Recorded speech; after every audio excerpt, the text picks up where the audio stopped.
Baik, kita lanjutkan kembali. Pada video sebelumnya, kita telah menghitung gaya dalam pada bentang AB.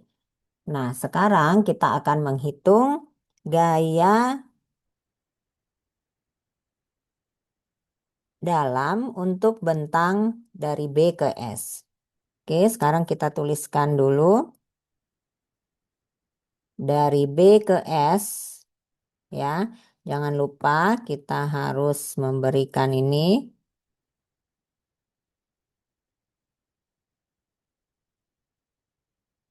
setengah L, ya. Karena ini sendinya berada di tengah-tengah, berarti dia adalah setengah L.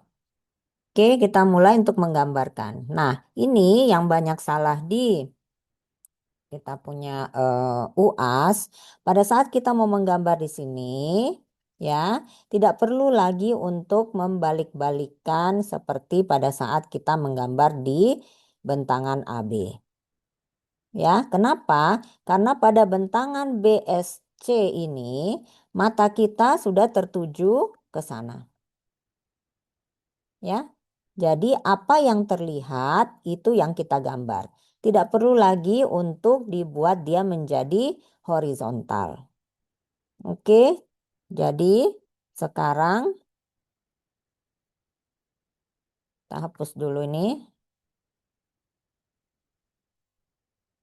Kita gambar sama yang kita lihat. Jadi tidak ada lagi perbedaan.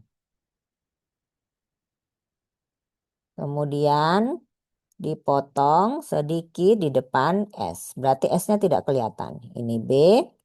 Nah, yang harus diperhatikan bahwa di sini ada beban merata.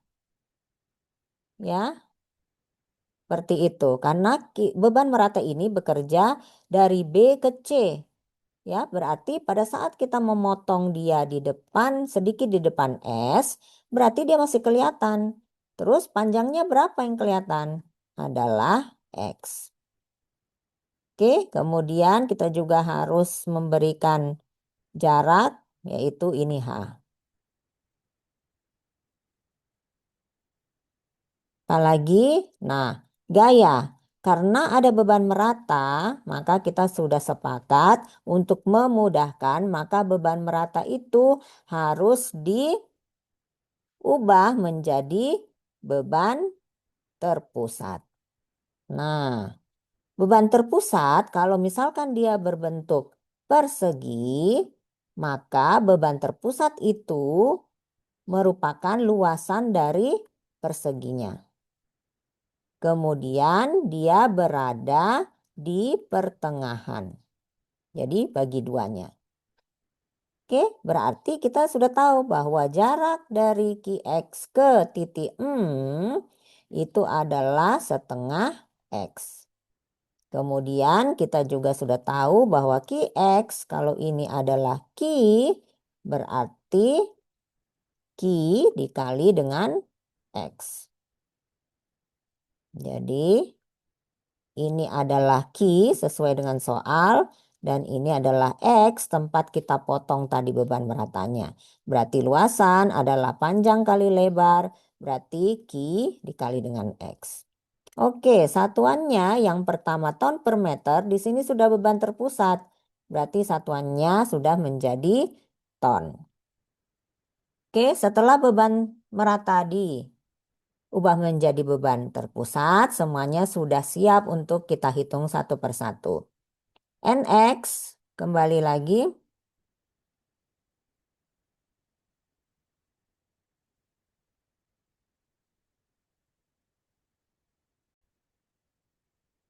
NX adalah yang sejajar dengan sumbu.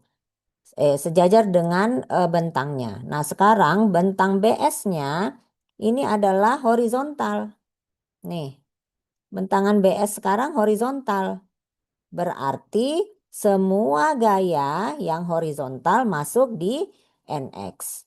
Kita cari di sini gaya horizontal tidak ada. Berarti otomatis dia adalah 0. Kita tetap NB sama dengan NS sama dengan 0. Oke, kemudian lanjut lagi untuk DX. DX adalah yang tegak lurus, berarti semua yang vertikal. Oke, yang vertikal adalah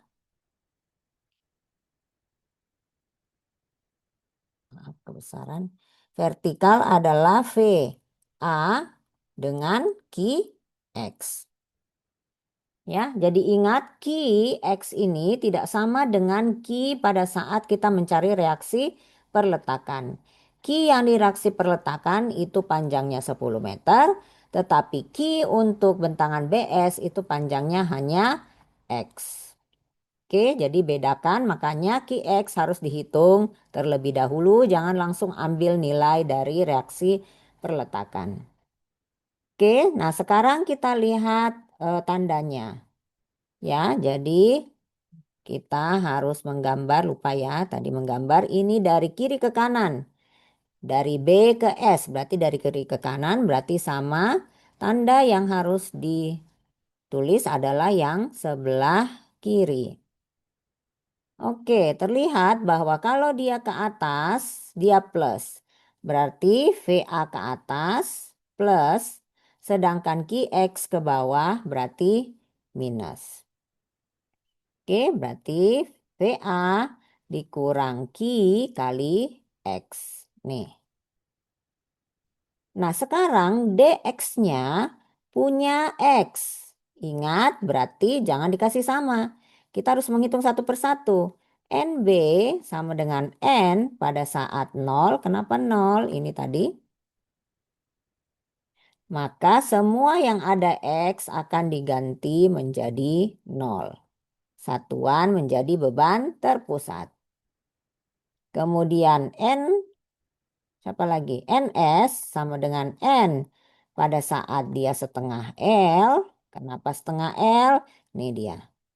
Makanya dalam tahap pertama ini sangat penting untuk ditulis persamaannya ya. Berarti semua yang ada X diganti dengan setengah L.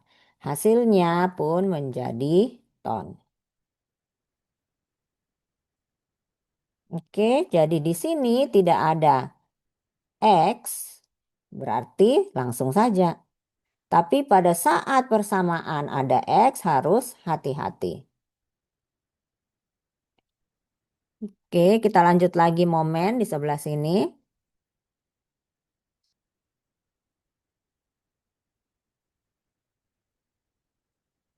Oke, momen adalah jarak dikali X. Gaya dikali dengan jarak. Gayanya, tulis semua gayanya. Ada VA, ada QX. VA jaraknya ke titik ini. Titik yang kita bikin tadi, perpotongan. Coba kita gambar. Ini ada VA, ya. Kemudian ini ada titik yang kita mau cari. Berarti jarak VA adalah garis yang tegak lurus terhadap VA-nya. Berarti jaraknya ini. VA adalah vertikal. VA adalah vertikal. Ya, VA-nya ini kan vertikal ya. Berarti jarak yang kita cari adalah harus yang horizontal. Cari yang horizontal. Berarti dapatlah ini X. Oke, jadi seperti itu. Jadi kalau mencari jarak lihat dulu gayanya vertikal atau horizontal. Nah, sekarang QX ini tadi, QX ini adalah vertikal juga.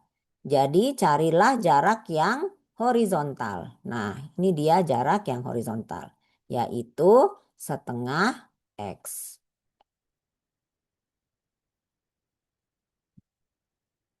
Oke, nah sekarang plus sama minus.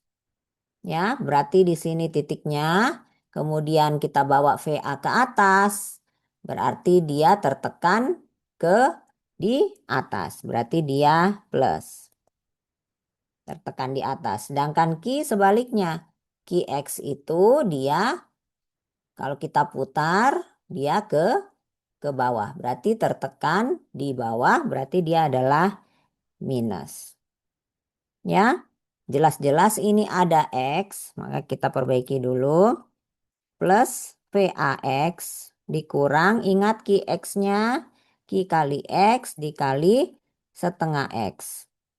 Berarti, saya kasih naik dulu ke atas sedikit. Berarti plus VAX dikurang setengah Q X kuadrat. Karena ini ada X kali X ya. Ada X kali X berarti menjadi X kuadrat. Oke, berarti ini akan berbeda. Ya, jadi akan berbeda ini nanti. Yaitu MB sama dengan M pada saat X-nya 0. Berarti VA dikali 0 dikurang setengah Q kali 0 kuadrat. Kemudian M S sama dengan M pada saat dia setengah L, maka VA dikali setengah L dikurang setengah Q dikali, ingat setengah L-nya harus dikurung baru dikuadratkan. Ya. Nah, ini MS sebenarnya karena dia sendi kan harusnya 0. Tetapi kalau misalkan nanti di tugas atau di UAS itu kan berdasarkan nilai NIM. Jadi ada kemungkinan di sini tidak mendapatkan nilai 0. Kalian lanjut saja karena ini berdasarkan nilai NIM bukan angka sesungguhnya. Oke, ini adalah untuk bentangan dari B ke S. Selanjutnya nanti akan kita terangkan lagi untuk bentangan, dua bentangan yang dari kanan ke kiri.